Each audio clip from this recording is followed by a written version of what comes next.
Hello friends, hopefully आप सभी लोग अच्छे होंगे। सो क्वेश्चन 6 को मैंने हिंट दिया था, बहुत ही अच्छे तरीके से आप इसको कर सकते हैं। मैंने थोड़ा हिंट दिया था, अब इसको प्रॉपर करेंगे। कहाँ से करें, चलिए यही से स्टार्ट करें। अच्छा, यहाँ पे है क्वेश्चन नंबर 6, थोड़ा सा ऊपर कर लेते हैं तो अपने आप क्लियर हो जाएगा। थोड़ा सा इसको ऊपर करते हैं यहाँ पे, अब ठीक है। चलिए, अब भी नहीं दिख रहा है। अच्छा चलिए यही से स्टार्ट करते हैं, ये क्वेश्चन 6 दिखेगा यहाँ। क्वेश्चन 6 में स्टार्ट करता हूँ।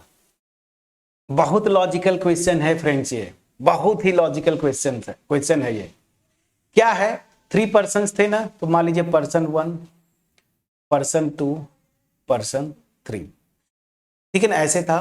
मान लीजिए 3 नंबर्स कोई भी तो अपने से ले लीजिए। मान लीजिए पर्सन 1 के लिए मैं जो नंबर असाइन कर रहा हूं 3, और ये 2 और ये 1, ये नंबर मैंने असाइन किया, ये प्रॉपर है। अब क्या है कि हर एक पर्सन के लिए जो उसका एड्रेस है ना, उसको मैंने लिखा। तो मान लीजिए ये एड्रेस है, मतलब ये एनवलप है, ऐसे कर दिया। तो ये पर्सन 1 के लिए एड्रेस है, इसको मैंने बोल दिया A1। ऐसा समझिए, ये जो है एनवलप 1 है, जो कि पर्सन 1 का करेक्ट एड्रेस है। उसी तरीके से ये A2 और ये मेरा A3 तीसरे के लिए, ये प्रॉपर एड्रेसेस है P1, P2, P3। और इनकी जो प्रॉपर नंबर्स है वो क्या है, 3 ना, 2 एंड 1।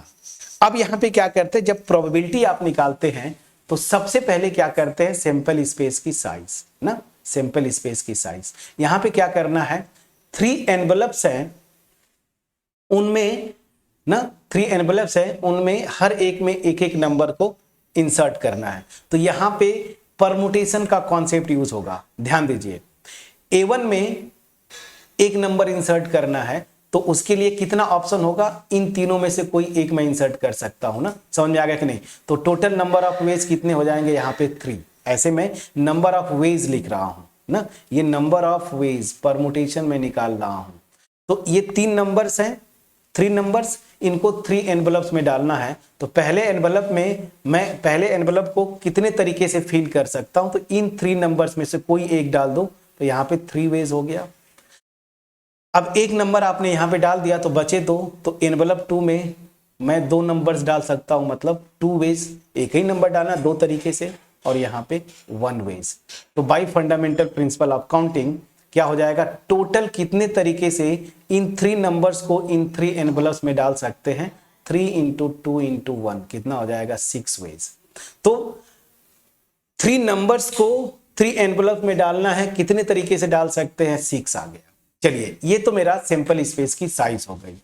अब बड़ा इंटरेस्टिंग है, मान लीजिएगा यहां पे कि let E be the event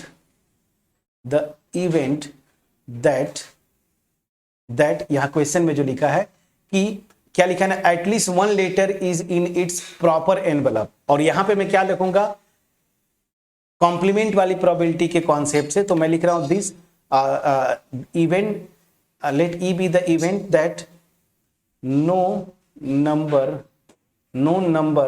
पूरा लिख देता हूं, no number is assigned to correct address ना, करेक्ट एड्रेस या करेक्ट पर्सन दोनों लिख सकते हैं।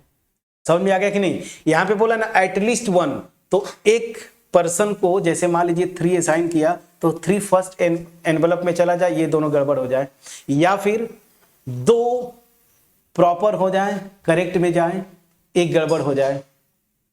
समझ में आ गया। और दूसरा क्या है, और ऐसे क्या होगा कि 3 जो है तीनों के तीनों प्रॉपर चले जाए। तो यहां पे प्रॉब्लम क्या है, समझिएगा कि अगर 2 करेक्ट चले जाएंगे तो तीसरा तो अपने आप करेक्ट चला जाएगा ना। मतलब यहां पे एक ही प्रॉब्लम कर रहा है कि जैसे फर्स्ट वाला कि एक जो है मैं करेक्ट करूं, 2 को गड़बड़ कर दूं, यही एक पॉसिबिलिटी बन रहा है। तो कितने तरीके से कर सकते हैं, ये देखिए कितने तरीके से, दोनों तरीके से आप प्रोबेबिलिटी निकाल सकते थे। मेथड 1 मैं जो कर रहा हूं कॉम्प्लीमेंट वाला निकाल के, आप प्रॉपर तरीके से भी कर सकते हैं, ठीक है ना। तो पहले इसको कर लेते हैं, मेथड 1। चलिए मेथड 1 2 तरीके से मैं आपको बताता हूं। मेथड 1 कॉन्सेप्चुअली समझिएगा। मेथड 1 मैं निकाल रहा हूं क्या कि at least 1 letter is in its proper envelope, कम से कम एक जाए, तो मैं क्या करूंगा कि कोई भी प्रॉपर में ना जाए उसकी प्रोबेबिलिटी निकाल लूं, 1 में से सब्ट्रैक्ट कर दूंगा तो इसकी प्रोबेबिलिटी आ जाएगी, मैं वो निकालने की कोशिश करता हूं। अब ध्यान दीजिए, तो मैं कितने तरीके से इसको फील करूं ना कि कोई भी लेटर जो है अपने किसी में भी मतलब प्रॉपर ना जाए, तो देखिए क्या क्या कॉम्बिनेशन बनेगा, यहां से जरा समझने की कोशिश करिएगा। प्रॉपर तो ये है कि 3 A1 में जाए, 2 A2 में जाए, 1 A3 में जाए। मैं क्या बोल रहा हूं कि कोई भी प्रॉपर नहीं जाएगा, तो मैं क्या करूंगा, 2 से स्टार्ट करता हूं। 2 को मैं A1 में डाल दिया, ठीक है ना, 1 को मैं A2 में डाल दिया और 3 को मैं A3 में डाल दिया। एक तो ये इस तरह से करूंगा तो कोई भी प्रॉपर नहीं गया।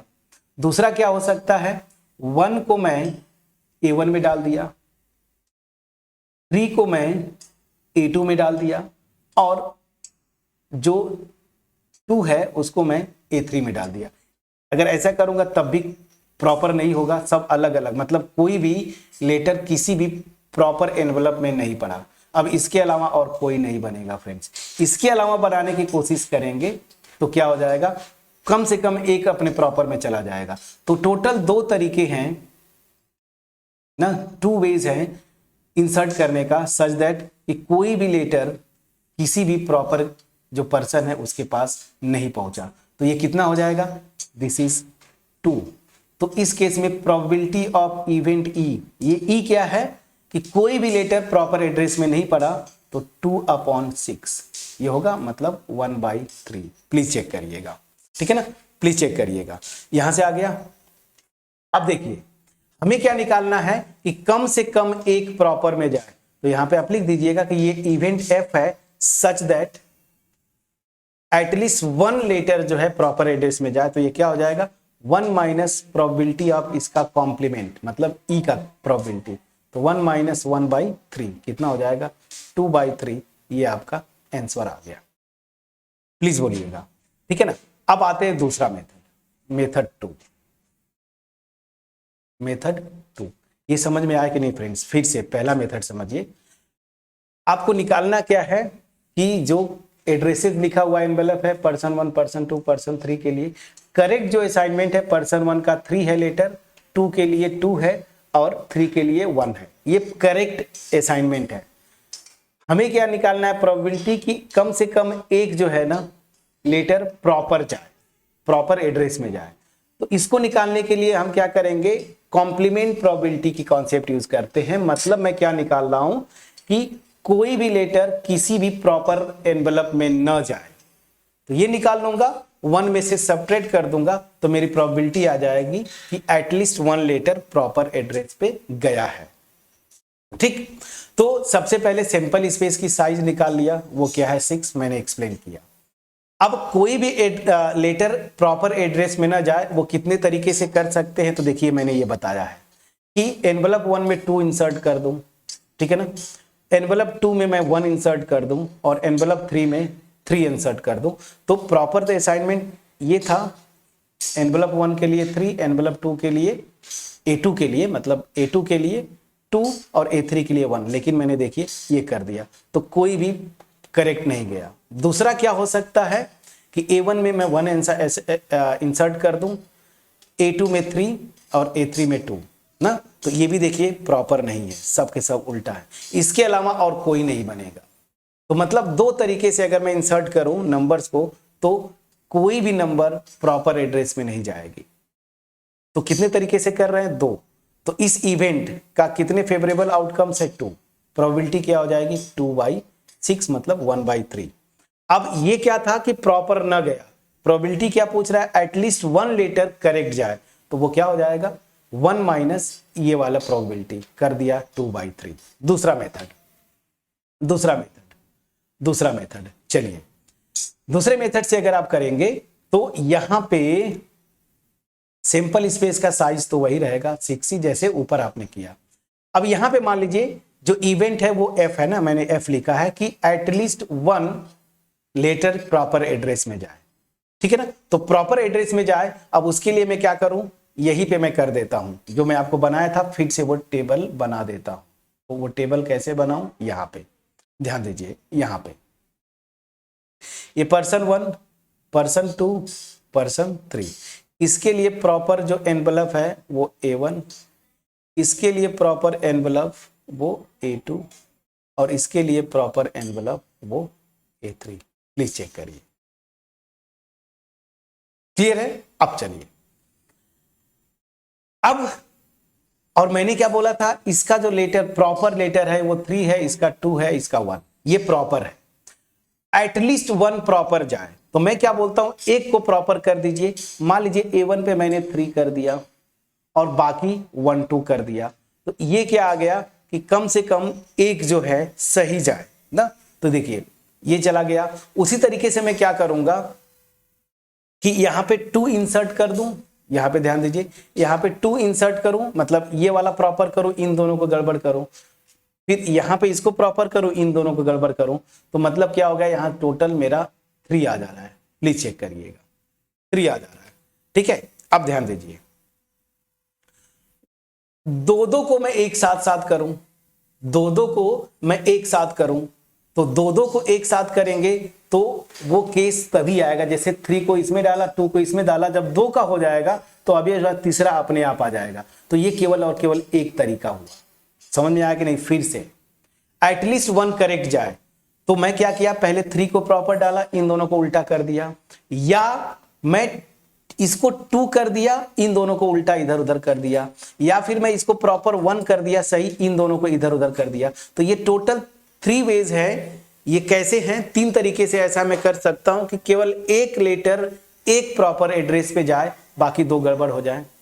अब एक तो सही हो गया, अब 2 लेटर्स जो है 2 प्रॉपर एड्रेस पे जाए, तो अगर 3 यहां पे कर दिया, 2 यहां पे कर दिया, तो ये अपने आप करेक्ट हो जाएगा ना। मतलब 2 प्रॉपर पे जाएं या 3 प्रॉपर पे जाएं, ये सेम हो जाता है। ये तीनों एक ही तरीका से होगा, और वो क्या होगा, ये तो ये मेरा एक तरीका होगा कि तीनों के तीनों प्रॉपर में जाएं। मैं समझा पा रहा हूं कि नहीं? तो टोटल कितना हो गया, 4। तो यहां पे इसके लिए फेवरेबल इवेंट्स कितने हो जा रहे हैं, टोटल 4।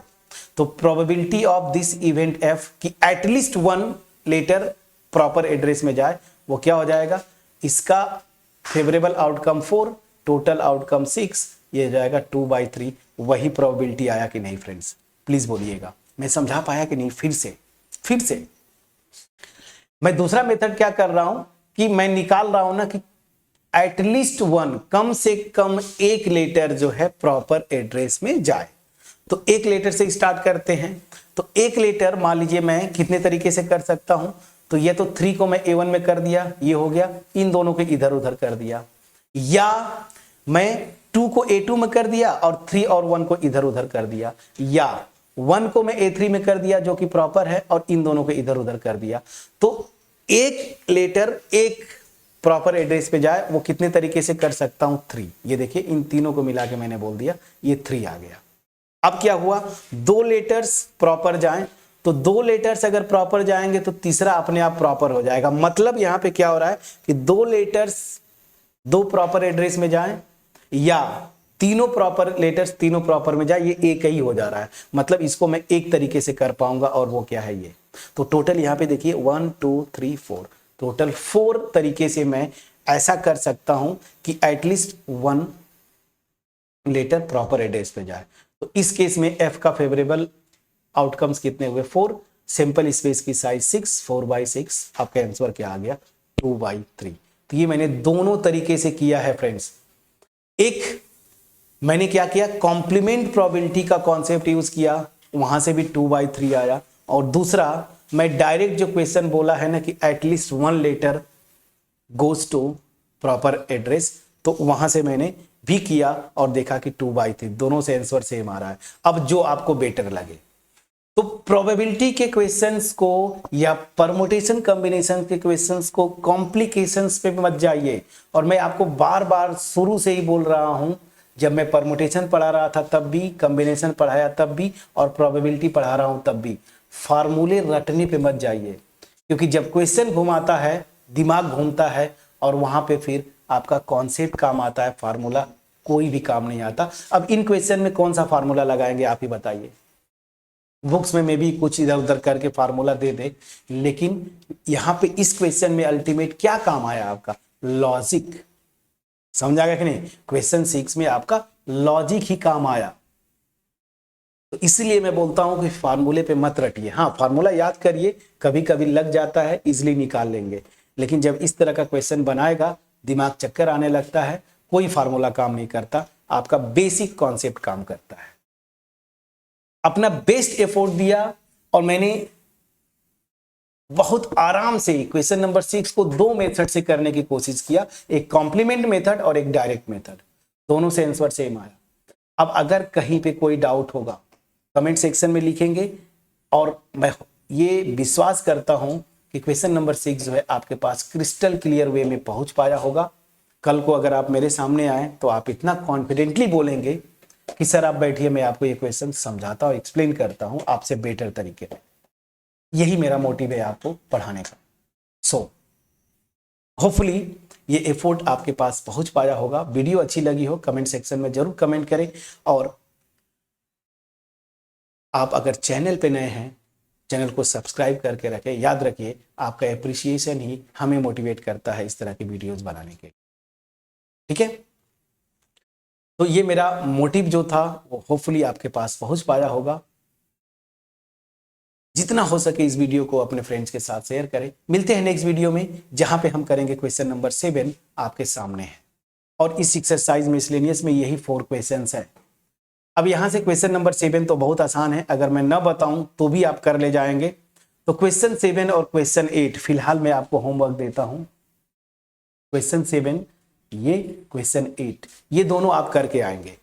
कम से कम 2 से 3 बार पहले क्वेश्चन 7 स्टार्ट करिएगा, हर एक पार्ट में 2 से 3 बार यहां पे डायरेक्ट कुछ फार्मूले भी लग जाएंगे, कुछ सेट थ्योरी का कॉन्सेप्ट लगेगा, ये भी याद कर लीजिए। दिमाग कॉन्सेप्ट के साथ करेंगे आता है, अगर रटेंगे फ्रेंड्स तो स्ट्रगल करते रहेंगे। और अब तक तो आपको समझ में आ गया होगा मिसलेनियस का क्वेश्चन 6 तक पहुंचते पहुंचते कि रटने से नहीं होता है, फार्मूला आपके काम नहीं आता, जब क्वेश्चन घुमाएंगे तो आपका कॉन्सेप्ट काम आता है। और ये मैं मान के चल रहा हूं कि आप 12 के बाद पढ़ाई नहीं छोड़ने वाले हैं, या तो आप बीटेक करेंगे या फिर आप साइंस स्ट्रीम मतलब BSc मैथमेटिक्स की तरफ जाएंगे, या फिर कोई और एंट्रेंस देंगे जहां पे आपका कैरियर होगा, और वहां पे जरूर प्रोबेबिलिटी आपका सिलेबस होगा, वहां पे परमुटेशन कॉम्बिनेशन सिलेबस होगा। तो इस मोटिव के साथ पढ़ें कि एक भी क्वेश्चन प्रोबेबिलिटी और परमुटेशन कॉम्बिनेशन का नहीं छूटना चाहिए, क्योंकि 11th के ये 3 चैप्टर्स, या ये तो बेसिकली 2 ही चैप्टर है, एक चैप्टर में परमुटेशन कॉम्बिनेशन और दूसरे में प्रोबेबिलिटी। ये परेशान करता है स्टूडेंट्स को। आप परमुटेशन कॉम्बिनेशन की वीडियो मेरी देखें, प्रोबेबिलिटी की देख रहे हैं, और मैं इतना दावे के साथ बोल रहा हूं कि जो जो इंस्ट्रक्शन मैंने दिए, अगर वो इंस्ट्रक्शंस आप फॉलो किए होंगे, अपने से बैठ के शांति दिमाग से किए होंगे, तो मैं इतना बोल सकता हूं कि अब आप बहुत ज्यादा कॉन्फिडेंट फील कर रहे होंगे। मिलते हैं नेक्स्ट वीडियो में, तब तक अपना ख्याल रखें, और करेंगे हम क्वेश्चन नंबर 7। चलिए, thank you so much friends.